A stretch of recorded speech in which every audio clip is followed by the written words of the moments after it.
السلام علیکم ورحمۃ اللہ وبرکاتہ. کیا حال ہے سب کا؟ الحمد للہ. نحمده ونصلی علی رسولہ الکریم. اما بعد فاعوذ باللہ من الشیطان الرجیم. بسم اللہ الرحمن الرحیم. رب اشرح لی صدری ویسر لی امری واحلل عقدۃ من لسانی یفقہوا قولی. کل کے پارے کی تھوڑی سی ریویژن کر لیتے ہیں، اس کے ہائی لائٹس، خاص باتیں. اللہ فاسق لوگوں سے راضی نہیں ہوتا. جنت اللہ کی رحمت سے ملتی ہے، لیکن عمل جو ہے اس کے لیے ضروری ہے. عمل کے مطابق درجات ہیں، یعنی جنت میں داخلہ اللہ کی رحمت سے ہے، لیکن اس کے درجات کی بلندی اعمال کے مطابق ہے. اللہ تعالیٰ پاک صاف رہنے والوں کو پسند کرتا ہے.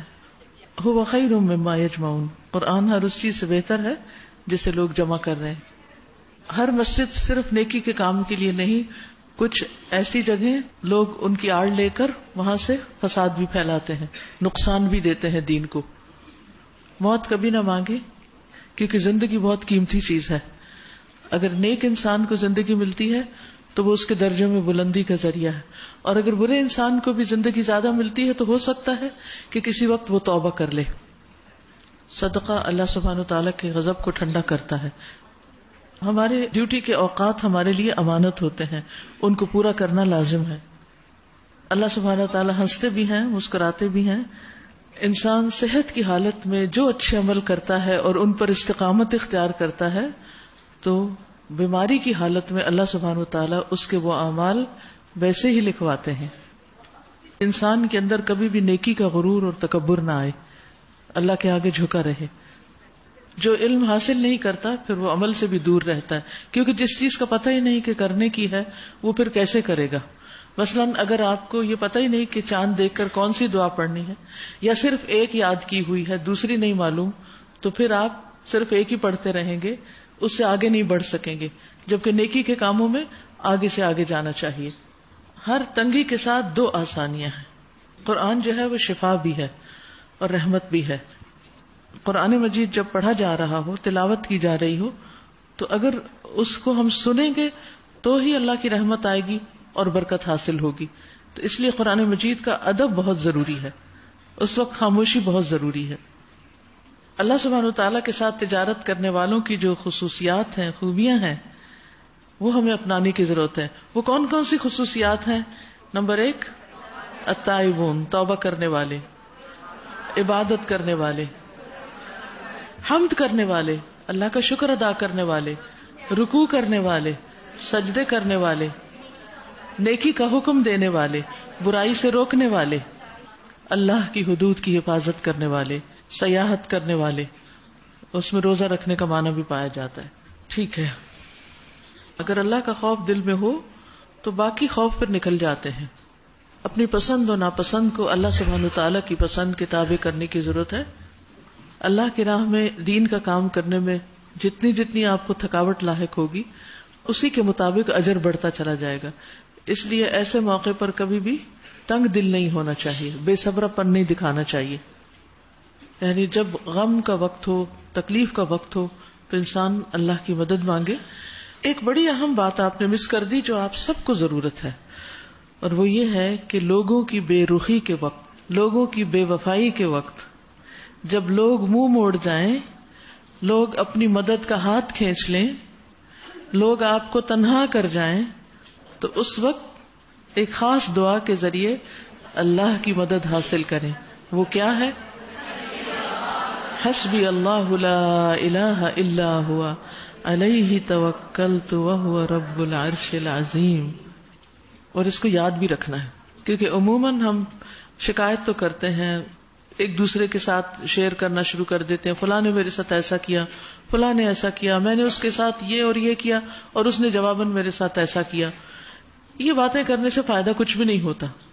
آپ جتنا بھی رونا رو لیں لوگوں کی بے رخی کا، بے وفائی کا، بدلحاظی کا، تو حاصل کیا ہے؟ کچھ حاصل ہو سکتا ہے؟ کچھ بھی نہیں حاصل ہو سکتا. لیکن اگر آپ اس وقت دعا کریں اور اللہ سے مدد مانگیں تو اللہ آپ کو کافی ہو جائے گا. اور وہ دعا اللہ تعالیٰ نے خود سکھائی ہے. اللہ تعالیٰ فرماتے ہیں فَإِن تَوَلَّوْا فقل حسبی اللہ لا الہ الا هو علیہ توکلت وہو رب العرش العظیم. چلیے ہم آگے بڑھتے ہیں. بسم اللہ الرحمن الرحیم.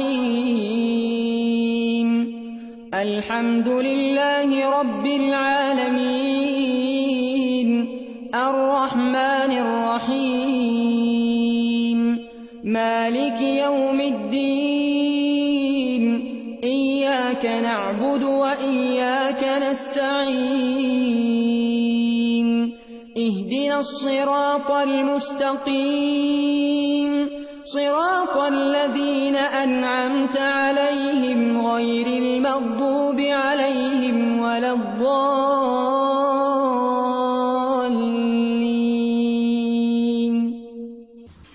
سب سے پہلے شہر رمضان. رمضان وہ مبارک مہینہ ہے جس میں اللہ تعالیٰ اپنے بندوں پر خصوصی رحمتیں اور برکتیں نازل فرماتا ہے. شیاطین کو قید کر کے اپنے بندوں کو نیکی کے کاموں کی رغبت دلاتا ہے تاکہ بھلائی کے کام کرنا ان کے لیے آسان ہو جائے. رسول اللہ صلی اللہ علیہ وسلم نے فرمایا اذا کان رمضان فتحت ابواب الرحمہ. جب رمضان کا مہینہ آتا ہے تو رحمت کے دروازے کھل جاتے ہیں. ایک دوسری روایت میں آتا ہے کہ رسول اللہ صلی اللہ علیہ وسلم نے فرمایا قد جاءکم رمضان شہر مبارک. تحقیق تمہارے پاس رمضان آیا ہے، یہ برکتوں والا مہینہ ہے. اللہ تعالیٰ نے اس کے روزے تم پر فرض کیے ہیں. اس میں جنت کے دروازے کھول دیے جاتے ہیں اور جہنم کے دروازے بند کر دیے جاتے ہیں اور شیاطین جکڑ دیے جاتے ہیں. اس میں ایک رات ہے جو 1000 مہینوں سے بہتر ہے. جو اس کی بھلائی سے محروم رہا وہ حقیقت میں محروم ہی رہا. تو اس سے پتہ چلتا ہے کہ رمضان ہمارے لیے بہت سی برکتیں سمیٹ کر آیا ہے. اس لیے ہمیں اس کی آمد پر خوش ہو جانا چاہیے. اس کا کیا معنی ہے کہ رمضان مبارک ہے، بابرکت ہے؟ اس کے لیے لفظ برکت کو سمجھنا ضروری ہے. برکت کا معنی ہوتا ہے زیادہ ہونا، کسی چیز کا زیادہ ہونا، بڑھوتری ہونا، کثرت سے ہونا. لسان العرب میں آتا ہے کہ برکت کا معنی ہے ہر خیر میں اضافہ ہو جانا. تو رمضان مبارک ہے تو اس کا مطلب کیا ہے کہ اس میں جو بھی خیر آپ کریں گے اس کا اجر و ثواب کہیں زیادہ ہو جائے گا. ہر نیکی کا اجر بڑھ جائے گا، اس کی توفیق بھی بڑھ جائے گی. تو مبارک اسے کہتے ہیں جس کی طرف سے بہت زیادہ خیر حاصل ہو. مبارک کیا ہوتا ہے؟ جس سے بہت زیادہ خیر آپ کو ملے. تو الحمدللہ رمضان آ گیا اور اس کے ساتھ ساتھ خیر و بھلائی کے دروازے کھل گئے. ایک روایت میں آتا ہے فتحت ابواب السماء، آسمان کے دروازے کھول دیے جاتے ہیں. اور جب آسمانوں کے دروازے کھلتے ہیں تو آپ کی دعائیں، آپ کے نیک اعمال، آپ کے صدقہ خیرات، آپ کی نمازیں، آپ کے روزے، یہ سب کچھ اوپر جاتا ہے، قبول ہوتا ہے. تو ہمیں اس کی برکت کو محسوس کرنا چاہیے. برکت کا لفظ جو ہے چونکہ اس میں اضافے اور کثرت کی بات آتی ہے تو اسی لیے عربوں کے ہاں جب پانی بہت زیادہ ایک جگہ جمع ہو جاتا تھا تو اس کو برکہ کہا جاتا تھا. تالاب جیسے، یعنی پانی کا اجتماع، پانی اکٹھا ہو جانا. اور آپ کو معلوم ہے کہ پانی پر ہی زندگی ہے اور پانی سے کتنی خیر و بھلائی انسان کو حاصل ہوتی. انسان پیتا ہے، اس سے نہاتا ہے، طہارت حاصل کرتا ہے، جانور پیتے ہیں. ابھی میں آ رہی تھی تو راستے میں نے دیکھا کہ تھوڑے سے پانی کی ایسے چھپڑی سی لگی ہوئی تھی اور اس میں کوے نہا رہے تھے. تو ان کو دیکھ کے دل خوش ہو گیا کہ یہ بھی انجوائے کر رہے ہیں اس پانی کی وجہ سے. اور اس گرمی کے موسم میں ہمیں اہتمام کرنا چاہیے کہ کہیں نہ کہیں باہر پانی رکھ دیں، کیونکہ جب بارشیں نہیں ہوتی تو عموماً گرمی میں پانی خشک ہو جاتا ہے تو چرند پرند جو ہیں وہ بےچارے پیاسے رہتے ہیں. تو جب روزہ رکھ کے آپ کو پیاس لگے تو ان کی پیاس کا بھی خیال کر لیں انشاءاللہ. تو برکہ کہتے ہیں پانی کے پونڈ کو. پانی وہاں بہت کثرت سے جمع ہو گیا. اب فائدے ہی فائدے ہیں، انسانوں کو بھی، حیوانوں کو بھی. کھیتیاں بھی سیراب ہوتی ہیں اس سے، فصلیں اگتی ہیں اور بے شمار بھلائی آتی ہے اس سے. اسی طرح لغت میں برکت کا معنی کسی چیز کا قائم ہونا، لازم ہونا اور استقرار پکڑنا بھی ہوتا ہے. یعنی ایک چیز قائم ہو گئی، جم گئی. بروک البعیر کہتے ہیں اونٹ کے بیٹھنے کو، کیونکہ جس گھر میں اونٹنی ہوتی تھی وہاں بہت سی خیر ہوتی تھی، گھر والے بھوکے نہیں ہوتے تھے. اونٹنی پہ سواری بھی ہوتی اور اونٹنی کا دودھ بھی پیتے اور اونٹنی کا وجود ان کے لیے ایک خیر و برکت کا باعث ہوتا، یعنی ان کے لیے بھلائیوں اور نعمتوں کی کثرت ہو جاتی. تو رمضان بابرکت مہینہ ہے، حصی طور پر بھی معنوی طور پر بھی. یعنی اس مہینے میں انسان کو اپنے وقت میں، اپنے رزق میں، اپنے عبادت کی توفیق میں برکت حاصل ہوتی ہے، یعنی اس میں انسان اضافہ محسوس کرتا ہے، خیر نصیب ہوتی ہے. آپ دیکھیے کہ عام دنوں میں اگر آپ کی نیند تھوڑی سی بھی کم ہو جائے تو آپ بہت تھک جاتے ہیں، لیکن رمضان میں ہر شخص کی نیند پر اثر پڑتا ہے، کسی نہ کسی طرح ضرور کم ہوتی، لیکن اس کے باوجود ہم عبادت زیادہ کر لیتے ہیں.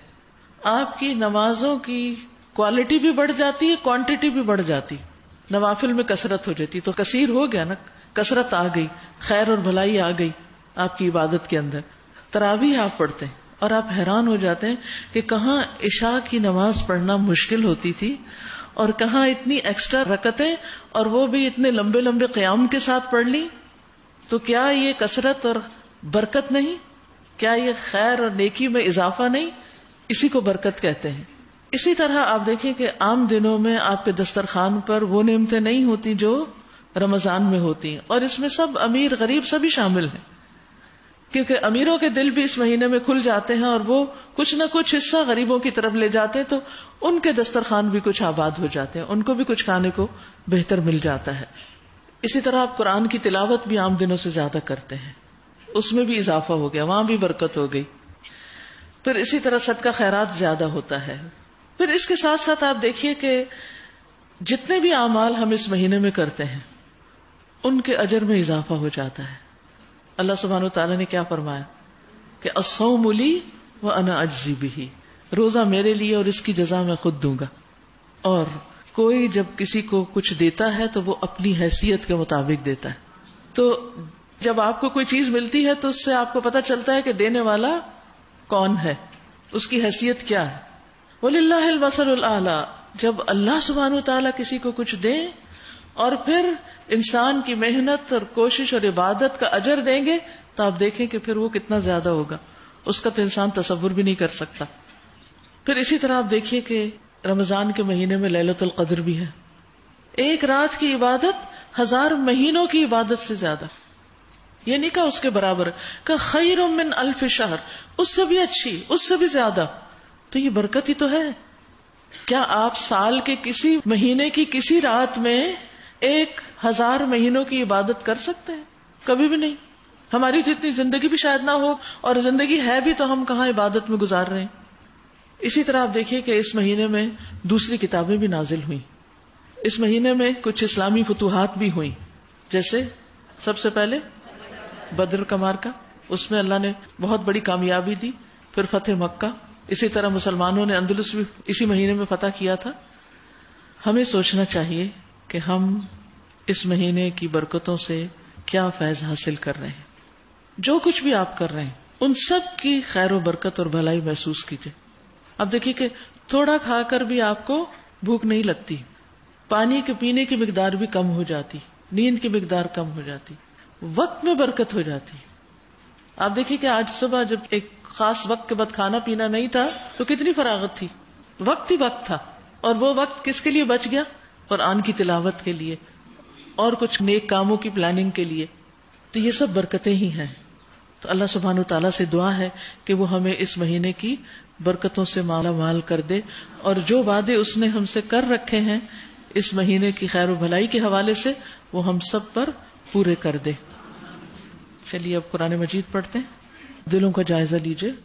انما المؤمنون الذين اذا ذكر الله وجلت قلوبهم واذا تليت عليهم اياته زادتهم ايمانا وَإِذَا تُلِيَتْ عَلَيْهِمْ آيَاتُهُ زَادَتْهُمْ إِيمَانًا وَعَلَى رَبِّهِمْ يَتَوَكَّلُونَ.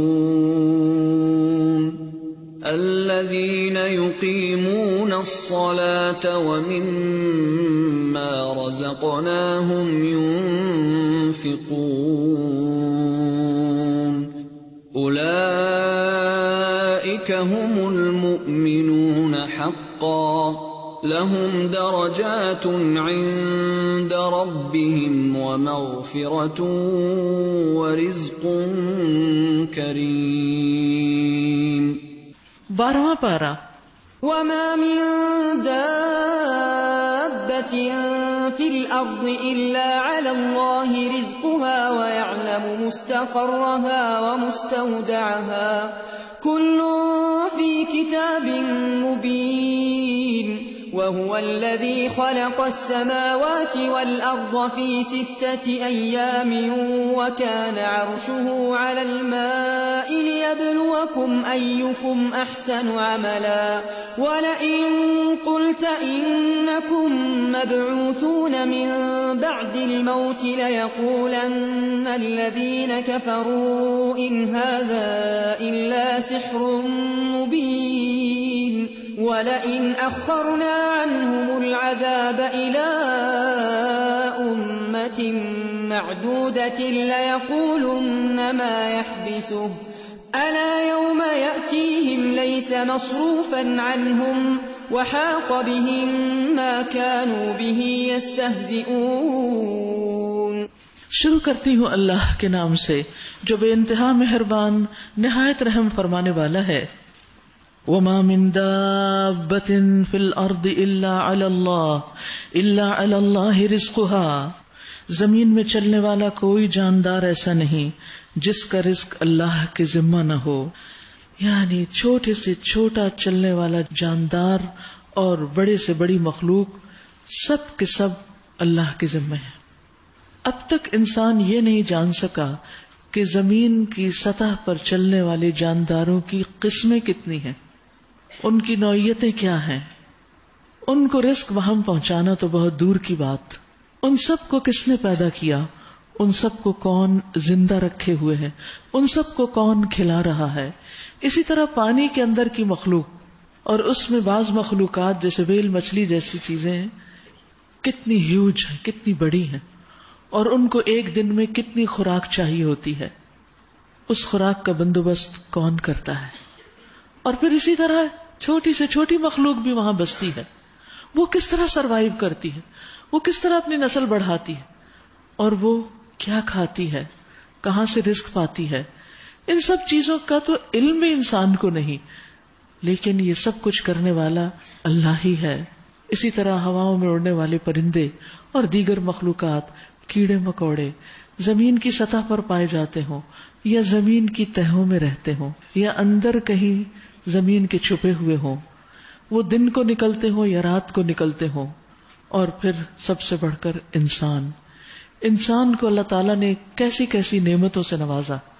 رزق کی قسمیں اگر آپ گننا چاہیں تو گن نہیں سکتے. ہر علاقے میں اگنے والی مختلف چیزیں ان کے موسم اور ان کی ضروریات کے مطابق، یہ سب پلاننگ کس کی ہے، یہ سب فراہمی کس کی ہے، یہ سب کچھ کہاں سے آتا ہے؟ یہ سب کرنے والا اللہ ہی ہے.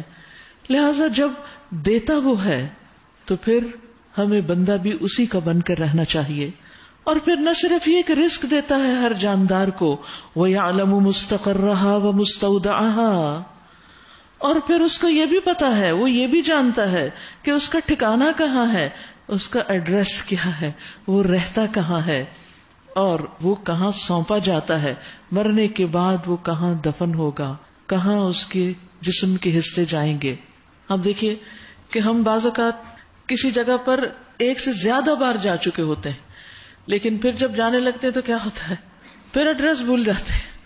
آج تو مجھے اسٹریٹ ہی بھول گئی کون سی تھی، وہ موڑ ہی بھول گئے مڑنا، اور پھر گھوم گھوم کے ہم نے بہت سا وقت ضائع کر دیا. ہمیں تو اپنے دوستوں کے مستقر کا بھی نہیں پتا، اور اس میں بھی ہم کتنی غلطیاں کرتے ہیں.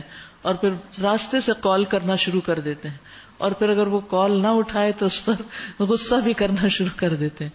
لیکن اللہ سبحانہ و تعالیٰ کا علم دیکھیے کہ ہر ایک کہاں رہتا ہے، کہاں ہے اس کا ٹھکانہ، کہاں سوتا ہے، کہاں کام کرتا ہے، دن بھر اس کی مشغولیت کیا ہے، اس کی دلچسپیاں کیا ہیں، اس کے شوق کیا ہیں، یہ سب اس کو پتا ہے. ہم اس سے بھاگ کر کہیں نہیں جا سکتے. اور نہ صرف یہ کہ زندگی میں، مرنے کے بعد بھی ہمیں نہیں پتا کہ ہم کہاں دفن ہوں گے. معلوم ہے آپ کو؟ ہمیں نہیں پتا. اس کو پتا ہے کس نے زمین کے کس حصے میں سمانا ہے. اور پھر اسی طرح باقی جاندار بھی، کون کہاں مرے گا، کس زمین پر مرے گا، کس وقت مرے گا، یہ اللہ کو پتا ہے.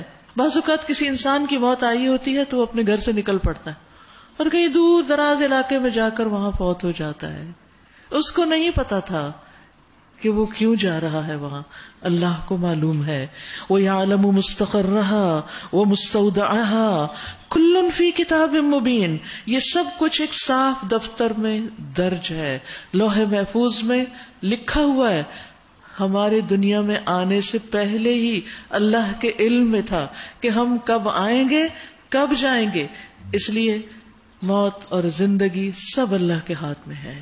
اور کبھی بھی انسان کو اس معاملے میں کسی اور کو بلیم نہیں کرنا چاہیے کہ اس کی وجہ سے فلاں مر گیا یا اس کی وجہ سے فلاں پیدا نہیں ہوا. نہیں، یہ سب کچھ تو ہمارے وجود میں آنے سے پہلے کلٌ فی کتاب مبین، سب کچھ لکھا ہوا ہے. تو پھر اللہ نے جب تقدیر میں ایک چیز رکھ دی تو ہم اس سے بھاگ کہاں سکتے ہیں. اور وہی ہے جس نے آسمانوں اور زمین کو 6 دنوں میں پیدا کیا، جبکہ اس سے پہلے اس کا عرش پانی پر تھا. وَكَانَ عَرْشُهُ عَلَى الْمَاءِ. یعنی کیوں پیدا کیا تمہیں؟ تاکہ تمہیں آزما کر دیکھے کہ تم میں کون اچھے عمل کرنے والا ہے. اَيُّكُمْ أَحْسَنُ عَمَلًا. احسن عمل جس میں نیت بھی اچھی ہوتی ہے اور جس کے کرنے کا طریقہ بھی درست ہوتا ہے. اور درست طریقے سے مراد رسول اللہ صلی اللہ علیہ وسلم کا طریقہ ہے، آپ کی سنت کے مطابق.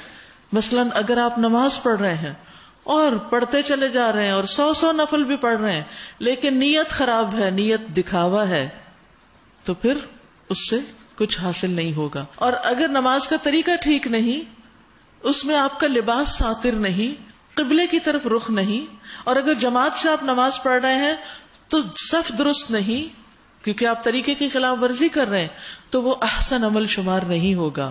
کسی بھی کام کے اچھا ہونے کے لیے شرط رکھ دی گئی کہ اس کا ظاہر اور باطن دونوں ہی ٹھیک ہو. باطن کیا ہے؟ نیت. اور ظاہر کیا ہے؟ اس کا طریقہ.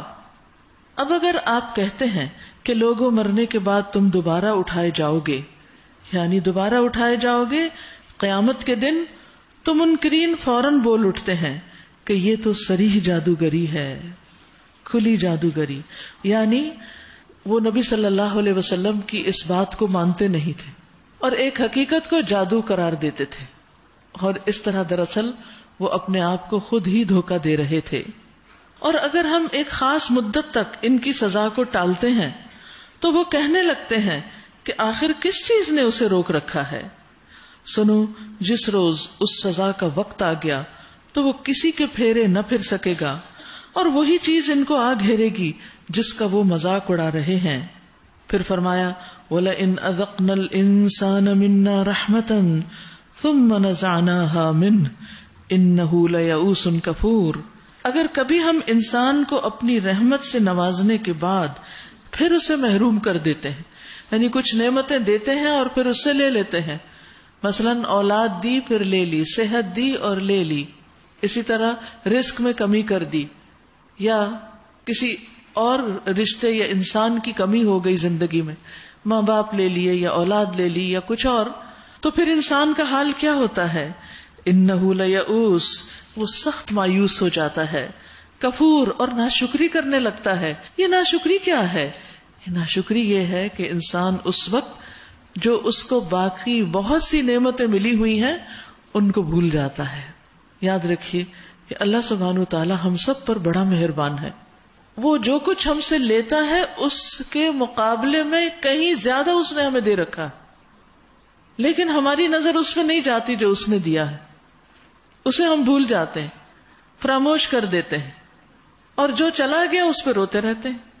اس پہ ناراض ہوتے ہیں، غمگین ہوتے ہیں، پریشان ہوتے ہیں، مایوس ہو جاتے ہیں اور پھر مایوسی میں باتیں کرنے لگتے ہیں. اس سے انسان کو بچنے کی ضرورت ہے. مومن کا یہ طرز عمل نہیں ہوتا. پھر فرمایا اور اگر اس مصیبت کے بعد جو اس پر آئی تھی ہم اسے نعمت کا مزہ چکھاتے ہیں تو کہتا ہے کہ ذہب السیئات عنی، میری تو ساری تکلیفیں چلی گئیں، ہماری ساری سختیاں دور ہو گئیں. انہ لفرح فخور، پھر وہ پھولا نہیں سماتا اور اکڑنے لگتا ہے. یہ ہے انسان کا حال کہ جب نعمت ملتی ہے تو کیا طرز عمل اختیار کرتا ہے؟ اتراتا ہے، فخر کرتا ہے، اپنی بڑائی کا اظہار کرتا ہے کہ میری کوشش سے مجھے یہ سب کچھ ملا ہے. اللہ کا شکر ادا نہیں کرتا، وہ دینے والے کو نہیں پہچانتا. یاد رکھیے شکر کے لیے لازمی جز ہے یہ کہ انسان جس نے نعمت دی ہے اس کو بھی پہچانے، اس نعمت کو بھی پہچانے جو اس کے پاس ہے، اور پھر اس پر خوش ہو، اور پھر زبان سے بھی اس کا اظہار کرے اور اس نعمت کو دوسروں کے ساتھ شیئر بھی کرے، اس کے بارے میں بخل نہ کرے. لیکن یہاں حال کیا ہے کہ نعمت جاتی ہے تو وہ بد اخلاق ہو جاتا ہے، نعمت ملتی ہے تو وہ اللہ کو بھول جاتا ہے. ہاں، ان عیبوں سے پاک وہ لوگ ہیں الا الذین صبروا، مگر وہ لوگ جو صبر کریں، وعملوا الصالحات، اور نیک عمل کریں، اولئک لہم مغفرۃ واجر کبیر، ان کے لیے بخشش بھی ہے اور اجر کبیر بھی. یاد رکھیے کہ مومن کا ہر فیصلہ بہتر ہی ہوتا ہے. اس کا کوئی بھی فیصلہ یا اس کی کوئی بھی سوچ حالات کی تابع نہیں ہوتی، وہ اصولوں کا بندہ ہوتا ہے. اس کی زندگی میں کچھ اصول ہوتے ہیں اور وہ اصول اس نے قرآن و سنت سے اخذ کیے ہوتے ہیں. اس کو معلوم ہوتا ہے کہ خوشی کے موقع پر مجھے کیا کرنا ہے، نعمت ملنے پر کیسا طرز عمل اختیار کرنا ہے، اور وہ جانتا ہے کہ تکلیف کے موقع پر مجھے کیا کرنا ہے. یہ ایمان کا تقاضا ہے. اور پھر وہ مومن یہ بھی سمجھتا ہے کہ میرے بارے میں اللہ کا جو بھی فیصلہ ہے وہ سراسر خیر و بھلائی کا فیصلہ ہے. اسی لیے جب نعمت ملتی ہے تو شکر کرتا ہے، اور جب تکلیف آتی ہے تو صبر کرتا ہے. یاد رکھیے مومن اس بات پر بھی یقین رکھتا ہے کہ اسے جو تکلیف بھی پہنچتی ہے، حتیٰ کہ اسے ایک کانٹا بھی چبھ جاتا ہے یا جسم میں کہیں کوئی خارش ہی اٹھ جاتی ہے، کہیں چبھن ہی محسوس ہونے لگتی، کوئی درد کی لہر ہی دوڑ جاتی، کبھی چکر ہی آ جاتا ہے. یہ چھوٹی چھوٹی چیزیں نا جو ہم ہر روز ایکسپیرینس کرتے ہیں، کبھی کچھ کبھی کچھ. تو ایسے میں مومن کا طرز عمل کیا ہوتا ہے؟ وہ ہائے واہ ویلا فریاد نہیں کرتا، وہ صبر کرتا ہے اور اجر پاتا ہے. اور وہ صبر کیوں کر سکتا ہے؟ کیونکہ وہ جانتا ہے کہ اس کی وجہ سے میرے گناہ معاف ہو رہے ہیں اور اس کی وجہ سے میرے اجر میں اضافہ ہو رہا ہے. اس لیے وہ ان حالات میں بھی خوش رہنا جانتا ہے. اور یہ چیز مومن کے سوا کسی کو نصیب نہیں ہوتی. مومن کون ہوتا ہے؟ جو ایمان رکھتا ہے، جس کو یہ پورا یقین ہوتا ہے کہ میرے ساتھ اگر اس وقت یہ تکلیف کا معاملہ ہے تو اس میں میرے لیے بہت بڑا اجر پوشیدہ ہے. لہٰذا وہ اس وقت کو بھی خوش اسلوبی سے گزارتا ہے، بندوں کے ساتھ بھی اچھا معاملہ کر کے، اللہ سبحانہ وتعالیٰ کے ساتھ بھی اچھا معاملہ کر کے، یعنی اللہ کے بارے میں اچھا گمان کر کے اور اللہ کی عبادت میں اور زیادہ آگے بڑھ کے. پھر فرمایا اے پیغمبر کہیں ایسا نہ ہو کہ تم ان چیزوں میں سے کسی چیز کو بیان کرنے سے چھوڑ دو جو آپ کی طرف وحی کی جا رہی ہیں، اور اس بات پر دل تنگ ہو کہ وہ کہیں گے کہ اس شخص پر کوئی خزانہ کیوں نہ اتارا گیا، یا یہ کہ اس کے ساتھ فرشتہ کیوں نہیں آیا. تم تو محض خبردار کرنے والے ہو، آگے ہر چیز کا نگران اللہ ہے. کیا یہ کہتے ہیں کہ پیغمبر نے یہ کتاب خود گھڑ لی؟ اچھا یہ بات ہے تو اس جیسی گھڑی ہوئی 10 صورتیں تم بنا لاؤ، اور اللہ کے سوا اور جو تمہارے معبود ہیں ان کو مدد کے لیے بلا لاؤ اگر تم سچے ہو. یاد رکھیے جو دین کا داعی ہوتا ہے، دین کی تبلیغ کرنے والا ہوتا ہے، اس کے لیے سب سے بڑا سرمایہ، سب سے بڑی نعمت جس کو پا کر اسے اعتماد حاصل ہوتا ہے وہ اللہ کی کتاب ہے، جس کا فہم اس کو حاصل ہوتا ہے اور جس پر وہ شکر ادا کرتا.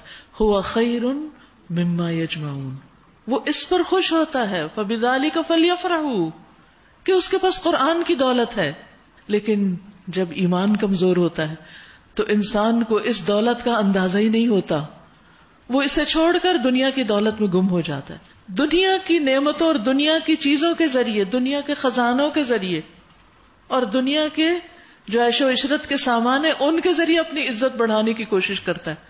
وہ سمجھتا ہے کہ اس سے میری عزت اور وقت اور قدر و قیمت زیادہ بڑھے گی، جبکہ مومن اس بات پر یقین رکھتا ہے کہ میرے لیے عزت کی بات یہ ہے کہ اللہ نے مجھے قرآن کی دولت دی ہے. تو اسی لیے آپ دیکھیں کہ نبی صلی اللہ علیہ وسلم کو جب یہ پریشانی ہوئی کہ لوگ کہیں گے، اور یہ فرمائے کہ اس سے آپ کا سینہ تنگ ہوتا ہے یا آپ کو یہ پریشانی ہوتی ہے کہ لوگ کیا کہیں گے کہ ان کے پاس خزانے نہیں ہیں اور ان کے ساتھ فرشتے نہیں ہیں، کوئی باڈی گارڈ نہیں ہے، کوئی دنیا کی رونقیں نہیں ہیں. نہیں، آپ کے پاس قرآن ہے. یہ نعمتیں اور دولتیں تو بہت سے لوگوں کے پاس ہیں اور بے شمار لوگوں کے پاس ہم سے زیادہ ہے. اسی لیے تو ہر وقت دوڑ لگی رہتی ہے کہ ہم اس سے آگے نکل جائیں، اس سے آگے نکل جائیں. لیکن اللہ نے جو کچھ نبی صلی اللہ علیہ وسلم کو دیا تھا اس کے مقابلے میں تو وہ ایک آیت بھی نہیں بنا کے لا سکے تھے. وہ تو اتنی بڑی دولت تھی. آج ہمیں بھی جب قرآن کی دولت مل جائے تو اس پر اسی طرح خوش ہونا چاہیے. اور جس کے پاس قرآن کی دولت ہو پھر وہ اپنے دل میں یہ خوف رکھے اور شرمندگی محسوس کرے کہ میرے پاس دنیا والوں کی طرح ساز و سامان نہیں. تمہاری عزت دنیا کے ساز و سامان میں نہیں، تمہاری عزت اس کتاب کو آنر دینے میں ہے، اس کی خدمت کرنے میں ہے. خیرکم من تعلم القرآن وعلمہ. اب اگر وہ تمہارے معبود تمہاری مدد کو نہیں پہنچتے تو جان لو کہ یہ اللہ کے علم سے نازل ہوئی ہے یہ کتاب، اور یہ کہ اللہ کے سوا کوئی حقیقی معبود نہیں ہے. پھر کیا تم اس امر حق کے آگے سر تسلیم خم کرتے ہو؟ من کان یرید الحیات الدنیا وزینتها نوفی الیہم اعمالہم فیہا وہم فیہا لا یبخسون. جو لوگ بس اسی دنیا کی زندگی اور اس کی زینتوں اور اس کی خوشنمائیوں کے طالب ہوتے ہیں، انہیں صرف دنیا کی رونق چاہیے، ان کی کارگزاری کا سارا پھل ہم انہیں یہی دے دیتے ہیں، دنیا میں ہی دے دیتے ہیں. کیونکہ رزق دینا تو اللہ کے ذمے ہے نا، الا علی اللہ رزقھا. تو جب بندہ یہ چاہتا ہے کہ اس کے پاس مال و دولت زیادہ ہو اور اسی لیے وہ ساری بھاگ دوڑ کرتا ہے تو جو اس کی قسمت میں ہوتا ہے وہ اس کو مل کر رہتا ہے. حدیث میں آتا ہے کہ اگر ابن آدم اپنے رزق سے اس طرح بھاگے جس طرح موت سے بھاگتا ہے تو رزق اس کو اس طرح پالے گا جس طرح موت اس کو پا لیتی ہے، یعنی اس کو وہ رزق مل کر رہے گا. تو جو شخص صرف دنیا چاہتا ہے دنیا مل جائے گی اس کو جتنی اللہ نے اس کی قسمت میں لکھی ہے. وَهُمْ فِيهَا لَا يُبْخَسُونَ. اور وہ اس میں کچھ بھی کمی نہ کیے جائیں گے. لیکن ایسا انسان یاد رکھے کہ جو اپنی آخرت کو بھول کر آخرت کو فراموش کر کے صرف دنیا کے پیچھے لگ گیا تو پھر اس کے لیے کیا نقصان ہے. أُولَئِكَ الَّذِينَ لَيْسَ لَهُمْ فِي الْآخِرَةِ إِلَّا النَّارُ. ایسے لوگوں کے لیے آخرت میں آگ کے سوا کچھ نہیں. وَحَبِطَ مَا صَنَعُوا فِيهَا وَبَاطِلٌ مَا كَانُوا يَعْمَلُونَ. وہاں انہیں معلوم ہو جائے گا کہ جو کچھ انہوں نے دنیا میں بنایا وہ سب ملیا میٹ ہو گیا. یاد رکھیے بہت سی چیزیں تو ایک انسان کے جانے کے ساتھ ہی ختم ہو جاتی ہیں. وہ پورا ایک دور ہوتا ہے. اپنے ماں باپ کے گھر کو یاد کیجئے، اگر وہ اس وقت دنیا میں نہیں تو کہاں ہے وہ گھر، کس کے پاس ہے، وہ رونقیں کہاں گئیں، وہ لوگ کہاں گئے جو وہاں اکٹھے ہوتے تھے، وہ سب کھانا پینا میل ملاقات وہ لینا دینا وہ سب ختم ہو گیا. پوری تاریخ پلٹ گئی، سب کچھ ماضی کا قصہ بن گیا. اور یہی حال ہر ایک کا ہے. آج ہمارے آس پاس جتنی بھی رونقیں ہیں، جتنی بھی نعمتیں ہیں، ہمارے جانے کے بعد وہ ہمارے لیے تو کام کی نہیں اور بعد والوں میں سے بھی بہت سو کی کام کی نہیں. ایک کے بعد ایک جنریشن گزرتی چلی جاتی اور ان کے ساتھ ان کا رزق اور ان کا مال و دولت اور ان کے ساتھ جو کچھ بھی ہے وہ بھی آہستہ آہستہ ختم ہوتا چلا جاتا ہے. اور اگر یہ سب کچھ آخرت کو سامنے رکھ کر نہ بنایا ہو تو پھر وہاں تو کچھ بھی نہیں. وَبَاطِلٌ مَا كَانُوا يَعْمَلُونَ. اور ان کا کیا دھرا سب باطل ہو گیا. پھر بھلا وہ شخص جو اپنے رب کی طرف سے ایک صاحب شہادت رکھتا ہے اور اس کے بعد ایک گواہ بھی اللہ کی طرف سے اس شہادت کی تائید میں آ گیا اور پہلے موسیٰ علیہ السلام کی کتاب رہنما اور رحمت کے طور پر آئی ہوئی بھی موجود تھی، تو کیا وہ بھی دنیا پرستوں کی طرح اس سے انکار کر سکتا ہے؟ ایسے لوگ تو اس پر ایمان ہی لائیں گے، یعنی ان کو ایمان لانا ہی چاہیے. اور انسانی گروہوں میں سے جو اس کا انکار کر دے تو اس کے لیے جس جگہ کا وعدہ ہے وہ دوزخ ہے. پس اے پیغمبر آپ اس چیز کی طرف سے کسی شک میں نہ پڑنا، یہ حق ہے تمہارے رب کی طرف سے ہے، مگر اکثر لوگ نہیں مانتے. یعنی جو کچھ اللہ نے آپ کو دیا ہے، نبوت ہے، کتاب ہے، یہ سب سچ ہے. اگر لوگ نہیں مانتے تو ان کی وجہ سے آپ کے یقین میں کسی قسم کی کوئی کمی نہ آئے. اور اس شخص سے بڑا ظالم کون ہوگا جو اللہ پر جھوٹ گھڑے، یعنی اللہ کے ساتھ دوسروں کو شریک ٹھہرائے. ایسے لوگ اپنے رب کے حضور پیش ہوں گے اور گواہ شہادت دیں گے کہ یہ ہیں وہ لوگ جنہوں نے اپنے رب پہ جھوٹ گڑا تھا. یعنی شرک کرنے والوں کے خلاف اور بھی گواہی دینے والے ہوں گے. سنو اللہ کی لعنت ہے ظالموں پر، ان ظالموں پر جو اللہ کے راستے سے لوگوں کو روکتے ہیں اور اس کے راستے کو ٹیڑھا کرنا چاہتے ہیں اور آخرت کا انکار کرتے ہیں. وہ زمین میں اللہ کو بے بس کرنے والے نہ تھے اور نہ اللہ کے مقابلے میں کوئی ان کا حامی تھا. انہیں اب دوہرا عذاب دیا جائے گا. وہ نہ کسی کی سن ہی سکتے تھے اور نہ خود ہی انہیں کچھ سوچتا تھا. یہ وہ لوگ ہیں جنہوں نے اپنے آپ کو خود گھاٹے میں ڈالا اور وہ سب کچھ ان سے کھو گیا جو انہوں نے گھڑ رکھا تھا. ناگزیر ہے کہ وہی آخرت میں سب سے بڑھ کر خسارے میں رہے وہ لوگ جو ایمان لائے اور جنہوں نے نیک عمل کیے اور اپنے رب ہی کے ہو کر رہے. وَأَخْبَتُوا إِلَىٰ رَبِّهِمْ، رب کے سامنے عاجزی کی. اولئک اصحاب الجنہ، ایسے لوگ جنتی ہیں. ہم فیہا خالدون، جس میں وہ ہمیشہ رہیں گے. یاد رکھیے ایمان اور عمل صالح کے ساتھ ایک ایڈیشنل صفت کا یہاں ذکر کیا گیا کہ ایمان والوں کا طریقہ کیا ہوتا ہے کہ ان کے اندر عاجزی ہوتی ہے، یعنی اللہ کے آگے جھک کر رہتے ہیں، اللہ کے احکامات کو کھلے دل سے مانتے ہیں. اور پھر ایسے لوگوں کا انجام کیا ہے؟ اولئک اصحاب الجنہ، یہ جنت کے ساتھی ہیں. ہم فیہا خالدون، جس میں وہ ہمیشہ ہمیشہ رہیں گے. مثل الفریقین کالأعمى والأصم والبصیر والسمیع هل یستویان مثلا. ان دونوں فریقوں کی مثال یعنی ماننے والوں اور نہ ماننے والوں کی ایسی ہے جیسے ایک آدمی اندھا بہرا اور دوسرا دیکھنے اور سننے والا. کیا یہ دونوں یکساں ہو سکتے ہیں؟ یعنی جو نہیں مانتا وہ اندھا بہرا ہے اور دوسرا جو ماننے والا ہے وہ دیکھنے اور سننے والا ہے، کیونکہ اس کو حق نظر آ گیا ہے، وہ حق بات سنتا ہے. کیا تم اس مثال سے کوئی سبق نہیں لیتے؟